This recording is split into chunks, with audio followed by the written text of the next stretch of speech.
नमस्कार दोस्तों, आज बताने वाला हूँ कैसे आप प्राइवेट लिमिटेड कंपनी की बैलेंस शीट को बनाएंगे टैली का यूज़ करके। हाँ जी दोस्तों, जो हम बुक्स मेंटेन कर रहे हैं टैली के अंदर, तो कैसे आप टैली का यूज़ करके प्राइवेट लिमिटेड के लिए बैलेंस शीट बनाओगे। देखो, ये है मेरे पास बैलेंस शीट का फॉर्मेट जो कि प्राइवेट लिमिटेड के लिए है ये बैलेंस शीट। और मैं आपको बता दूं, प्राइवेट लिमिटेड कंपनी के अंदर जो बैलेंस शीट है वो वर्टिकल फॉर्मेट में बनती है। देख सकते हैं, ये बैलेंस शीट आ गया, नीचे ऑडिटर की डिटेल, चार्टर्ड अकाउंटेंट की डिटेल्स आती है। इसके बाद ये है प्रॉफिट और लॉस अकाउंट, ये भी वर्टिकल फॉर्मेट में होता है। फिर उसके बाद इसमें शेड्यूल्स होते हैं। ठीक है, तो आज मैं आपको बताने वाला हूँ कि कैसे आप टैली प्राइम का यूज़ करके प्राइवेट लिमिटेड की बैलेंस शीट को बनाएंगे। बहुत कुछ सीखने को आपको मिलेगा इस वीडियो के अंदर। चलिए समझेंगे डिटेल में, स्टेप बाय स्टेप। उससे पहले बताना चाहूँगा, जो भी भाई बंधु मेरे चैनल पे पहली बार है, इस वीडियो को पहली बार देख रहे हैं, जिन्होंने अभी तक सब्सक्राइब नहीं किया, सब्सक्राइब कर लीजिए, साथ ही साथ बेल आइकन पे भी क्लिक कर लीजिए ताकि इस तरह का कंटेंट आपको मिलता रहे। सो दोस्तों, मैं आपको दिखा दूँ। देखो, ये है प्राइवेट लिमिटेड की बैलेंस शीट। ये ज़्यादा बड़ी कंपनी नहीं है, छोटी सी कंपनी है जिसके अंदर कोई भी रिवेन्यू जनरेट नहीं हुआ है, केवल एक्सपेंसेस है और इसका नेट लॉस आया हुआ है, देख सकते हैं। तो सबसे पहले जो लॉस है वो ट्रांसफ़र करेंगे profit and loss appropriation accounts में। Profit and loss appropriation account जो है वो डेबिट करेंगे। और कितने से ट्रांसफ़र होगा पहले ये देखना पड़ेगा। तो लॉस जो है मेरा 38,496 का है, तो मैं आऊँगा, लूँगा यहाँ पे profit and loss appropriation account और 38,496 ले लिया और यहाँ से profit and loss account debit हो जाएगा। ठीक है, प्रॉफिट मैंने ट्रांसफ़र कर दिया है, ये बैलेंस शीट की फिगरें आ गई। चलिए आपको बताऊंगा। देखो, यहाँ पे आप केवल शेड्यूल भरोगे और शेड्यूल जैसे ही भरोगे आपकी बैलेंस शीट और पीएनएल दोनों ही तैयार हो जाएगा।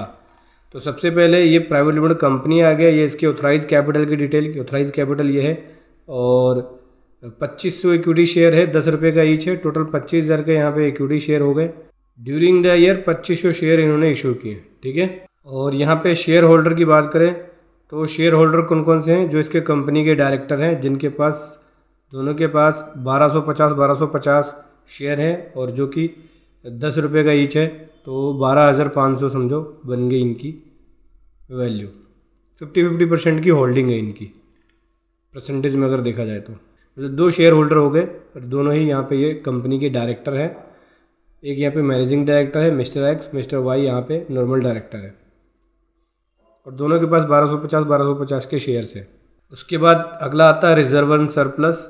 तो लास्ट ईयर का जो प्रॉफिट था, ध्यान रखना इस शेड्यूल में लास्ट ईयर वाला तो सेम ही रखना है। लास्ट ईयर की बैलेंस शीट के हिसाब से आपको लास्ट ईयर वाला रखना है और करंट ईयर वाले में जो करंट ईयर की ट्रांजैक्शन हुई है उसके हिसाब से रखना है। ठीक है, मैं आपको बता दूं होता क्या है, प्राइवेट लिमिटेड कंपनी के अंदर 2 साल का कंप्रिहेंसिव व्यू होता है। 2 साल का कंप्रिहेंसिव इन्फॉर्मेशन देना पड़ता है, मतलब पिछले साल की बैलेंस शीट की डिटेल और करंट ईयर की बैलेंस शीट की डिटेल होती है प्राइवेट लिमिटेड कंपनी की बैलेंस शीट के अंदर। तो देख सकते हैं, ये 31 मार्च 22 की बैलेंस शीट है और ये 31 मार्च 23 की बैलेंस शीट है, जिसकी करंट की इन्फॉर्मेशन हम देंगे। यहाँ पे शेड्यूल्स को भरेंगे, अपने आप ही balance sheet and profit and loss account तैयार हो जाएगा। ठीक है, तो सबसे पहले जो स्टार्टिंग की टेबल्स है उसमें शेयर होल्डर्स की डिटेल है। नंबर 3 पे आ जाओ, reserve and surplus. Last year का जो प्रॉफिट था वो ब्रॉड फॉरवर्ड होकर यहाँ पर आया, करंट ईयर का यहाँ पे लॉस आएगा। लॉस आगे जब नीचे की शेड्यूल्स को भरेंगे तो ऑटोमेटिक यहाँ उठ के आएगा। सबसे पहले ये बोल रहा है कि लॉन्ग टर्म बोरोइंग क्या है और किसका किसका है और कितना कितना है। जैसे मिस्टर एक्स का लास्ट ईयर ये था और मिस्टर वाई का ये था। तो टैली में आ जाएंगे। सबसे पहले मैं यहाँ पर लोन एंड लायबिलिटी में जाऊँगा, अनसिक्योर्ड लोन के अंदर जाऊँगा। ठीक है, ये भी अनसिक्योर्ड लोन में ही है, लोन फ्रॉम डायरेक्टर, ये दोनों डायरेक्टर से लोन है। तो मिस्टर एक्स का जो लोन है वो ये है, इसको आप F12 करके शो ओपनिंग ट्रांजेक्शन्स को यस कर लेना। तो देखो ओपनिंग ये बन गया, ये ओपनिंग ओके है। यहाँ से ओपनिंग भी पता लगता रहेगा आपको कि कहीं गलत तो नहीं लिख रहे हो, क्योंकि जो पिछले साल की बैलेंस शीट में था वो आपके बुक्स में भी होना चाहिए। तो यहाँ देखो 25,000 का और लोन जो है मिस्टर एक्स से लिया है, तो टोटल लोन जो है 176,270 का हो गया मिस्टर एक्स से करंट ईयर के अंदर। 176,270 का हो गया। मिस्टर वाई का सेम ही है, तो 12,500 कर लेंगे। नीचे आ जाते हैं, सन्ड्री क्रेडिटर के बारे में पूछ रहा है। सन्ड्री क्रेडिटर है ही नहीं, पिछले साल भी नहीं था, इस साल देख लेते हैं कुछ है कि नहीं। करंट लायबिलिटी में जाएंगे, सन्ड्री क्रेडिटर नहीं है। आगे बढ़ जाओ, audit fees payable, ROC filing fees payable, professional fees payable है क्या ये? हाँ, ऑडिट फीस पेबल है। ऑडिट फीस पेबल यहाँ पे 15,000 का हो गया, और यहाँ पे आरओसी फाइलिंग फ़ीस हो गया पेबल, नहीं कुछ भी नहीं है आरओसी फाइलिंग फ़ीस पेबल में। और प्रोफेशनल फ़ीस पेबल है यहाँ पे, ये भी 15,000 का है। ये लास्ट ईयर का पेबल था जो इस ईयर हमने ख़त्म कर दिया हुआ है। इसके लिए आप चाहो तो ओपनिंग और ट्रांजेक्शन्स को यस कर लो। ये देखो लास्ट ईयर का था 5500 पे कर दिया, डेबिट में पे होता है। और यहाँ भी देखें 4900 था, 4900 पे कर दिया डेबिट में, दोनों ही पे हो चुके हैं लास्ट ईयर वाले। करंट ईयर का पेबल ये बना है। नीचे आ जाओ, sundry debtor more than 6 month का कौन सा है वो दे दो, और इसके अलावा जो अदर है वो दे दो। तो सन्ड्री डेटर की बात करें तो यहाँ पे करंट एसेट्स में डेटर है ही नहीं मेरे पास। अगर आपके पास डेटर होता दे सकते, पिछले साल भी नहीं था, इस साल भी डेटर है नहीं। अब अपने बुक्स के अकॉर्डिंग, डाटा के अकॉर्डिंग दे सकते हो, यहाँ पे नहीं है। आगे बढ़ते हैं, कैश इन हैंड की बात करते हैं। तो कैश इन हैंड 885 रुपये है, लास्ट ईयर 11,285 था। यहाँ भी आप 12 कर लेंगे, ओपनिंग येस कर लेना, ट्रांजैक्शन येस कर लेना, ओपनिंग देखते चलना बुक्स के हिसाब से, और आपकी बैलेंस शीट में वो फिगर लास्ट ईयर वाली होनी चाहिए। ठीक है, तो cash in hand last year में था 11,285, कितना है 11,285, इसका मतलब ओके। करंट ईयर में कितना है 10,400 रुपये की हमने पेमेंट कर दी, ख़त्म कर दिया। क्रेडिट का मतलब हो गया पेमेंट करना, तो यहाँ पे पेमेंट कर दिया हमने। बैलेंस क्या बचा 885 रुपये, यानी कैश इन हैंड 885 का है। बैंक बैलेंस की बात करें तो लास्ट ईयर 46 था, अभी 25,000 रुपये और हमने बैंक में रिसीव किया अमाउंट। तो जो क्लोजिंग है, खर्चे भी हुए हैं, क्लोजिंग जो है वो 16,550.42 का है। तो 16,550, देखो सारी फिगरें हम राउंड ऑफ में रख रहे हैं, तो बैंक को भी राउंड ऑफ में ही रखते हैं, ठीक है, ताकि कोई डिफरेंस ना बने। 16,550 रख लिया। उसके बाद नीचे आ जाते हैं, other current assets, GST electronic cash ledger, last year था 7367, इस साल कितना है कहाँ दिखेगा, करंट लाइबिलिटी के अंदर आ जाओ, ये देखो जीएसटी कैश लेजर, इस साल भी उतना ही है 7367, यहाँ पे कितना है 7366.58, तो 67 बन जाएगा। 67 राउंड ऑफ में वैल्यू लेके चलते हैं।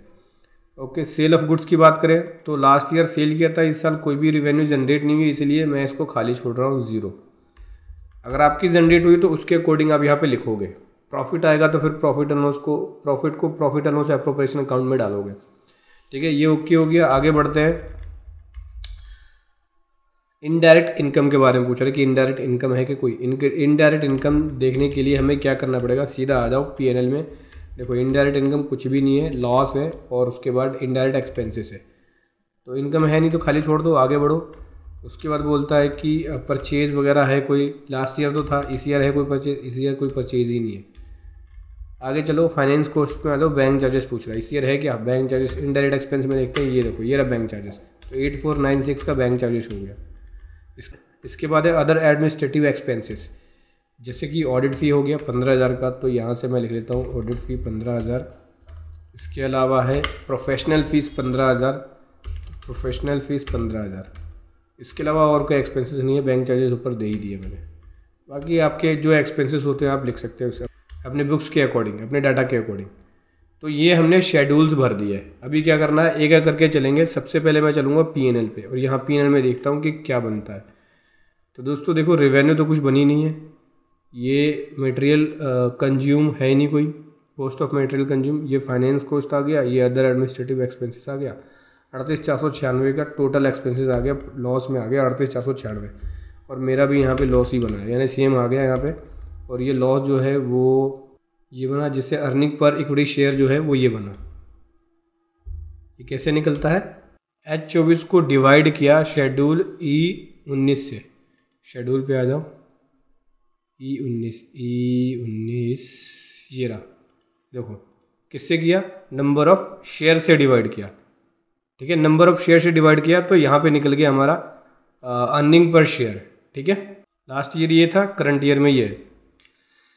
उसके बाद नीचे ऑडिटर की डिटेल जाती है, चार्टर्ड अकाउंटेंट की डिटेल, फिर डायरेक्टर की डिटेल जाएगी, नेम डिन नंबर वगैरह। अभी आ जाते हैं बैलेंस शीट पे। तो बैलेंस शीट की बात करो तो देखो दोस्तों, ये देखो यहाँ पे आया रिजर्व एंड सरप्लस। ये कैसे आया, ये लास्ट ईयर वाला जो कैरी फॉरवर्ड है प्लस करंट ईयर का जो रिजर्व एंड सरप्लस है वो ऐड होके आया। इसके लिए आप शेड्यूल में जाओगे, तो शेड्यूल में मैं आपको दिखाता हूँ। देखो रिजर्व एंड सरप्लस यहाँ से बनता है। लास्ट ईयर का लॉस ये था, मतलब हाँ लास्ट ईयर का लॉस ये था, ये ब्रॉड फॉरवर्ड होके यहाँ पे आता है। करंट ईयर का लॉस ये हो गया, तो टोटल लॉस मेरा ये हो गया जो मेरी बुक्स के अंदर कैरी फॉरवर्ड होगा। बुक्स में भी कैरी फॉरवर्ड होता है, क्योंकि आप इसका जो बेनिफिट है, जब भी कंपनी के अंदर आने वाले टाइम में प्रॉफिट आएगा तो उसका बेनिफिट आप ले सकते हो। 218,968 का मेरे को बेनिफिट मिलेगा आने वाले टाइम में। तो ये पूरा का पूरा अमाउंट जो है वो profit and loss appropriation account में चला जाता है, जो कि आपको बैलेंस शीट में दिखेगा। आपको दिखाता हूँ, ये देखो profit and loss appropriation account 218,968 का बेनिफिट मेरे को आगे मिलेगा। ठीक है, इसके बाद बात करें तो बैलेंस शीट में रिजर्व एंड सरप्लस हो गया, ये कैपिटल हो गई। ठीक है, जो शेयर कैपिटल है 25,000 की कैपिटल है, क्योंकि 1250 हर एक डायरेक्टर पे शेयर है और 10 रुपये का ईच है, यानी 12,500 टोटल 25,000। तो 25,000 की हमारी शेयर कैपिटल हो गई। इसके बाद बात करें लॉन्ग टर्म बोरोइंग की, तो 1,88,770 वो कहाँ से उठ के आया? शेड्यूल की जो इन्फॉर्मेशन हमने भरी है, शेड्यूल नंबर 4। शेड्यूल नंबर 4 देखो ये रहा, आ जाते हैं 87654, ये देखो 1,88,770 और हमारी बुक्स में भी इतना ही लोन है। चलते हैं, ये देखो 1,88,770। इसके बाद बैलेंस शीट पे आ जाओ आगे, तो अदर करंट लायबिलिटी 30,000 की है, जो कि शेड्यूल नंबर 6 के अकॉर्डिंग है।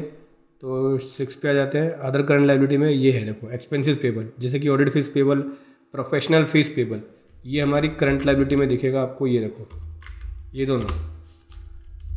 ठीक है, आगे बढ़ते हैं।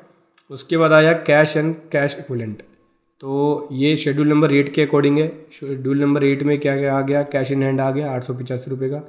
फिर ये बैंक अकाउंट आ गया इन करंट अकाउंट। तो बैंक अकाउंट में जाके देखें ज़रा हम करंट एसेट्स में, ये देखो कैश ये हो गया और ये आ गया हमारा बैंक अकाउंट का, यानी 17,435। ओके, बैलेंस शीट पे आते हैं। उसके बाद आ गया ये अदर करंट एसेट्स, जो कि 7367 है और ये 9 नंबर शेड्यूल के हिसाब से है। 9 नंबर शेड्यूल ये आ गया other current asset, GST electronic cash ledger का, वो ये है 7367 है। और ये मुझे दिखेगा करंट लायबिलिटी में, मैं आपको दिखाता हूँ। ये डेबिट में बैलेंस है तो ये करंट एसेट में उठ के जाएगा 7367। ठीक है, तो यहाँ से हमने इसको यहाँ पे लिखा है। ठीक है, आप चाहो तो इसको करंट एसेट्स के अंदर भी रख सकते हो, बैलेंस शीट के अंदर जो बुक्स है। तो एक काम करते हैं, इसको करंट एसेट्स में ही कर देते हैं। मैं यहाँ से करंट एसेट में कर देता हूँ इसको। ठीक है, ये करंट एसेट्स में जाके पहुँच गया। ये हो गया। अभी नीचे देखें तो ये होगी हमारी बैलेंस शीट। टोटल लायबिलिटी और टोटल एसेट्स इक्वल है, इसमें फ़र्क नहीं आना चाहिए। इधर लास्ट ईयर का भी इक्वल है, कोई डिफरेंस आएगा तो आपको पता लग जाएगा भाई क्या डिफरेंस है। उसके बाद नीचे चार्टर्ड अकाउंटेंट की डिटेल, यहाँ डायरेक्टर की डिटेल जाती है। ठीक है, तो इस प्रकार से आपको देखो नॉर्मल सी प्राइवेट लिमिटेड की बैलेंस शीट थी जो मैंने आपको बताया। आने वाले टाइम में मैं आपको इससे टफ बैलेंस शीट भी बताऊंगा, जहाँ पे बहुत सारी डिटेल्स होगी, डैप भी होगा, रेवेन्यू भी जनरेट हो रही होगी। तो चैनल के साथ बने रहें। वीडियो कैसी लगी ज़रूर बताएं, और अगर आप इस एक्सेल फॉर्मेट को डाउनलोड करना चाहते हैं तो वीडियो के डिस्क्रिप्शन में इसका लिंक मिल जाएगा, वहाँ से जाकर आप इसको डाउनलोड कर सकते हैं। Thank you so much. जय हिंद, वंदे मातरम।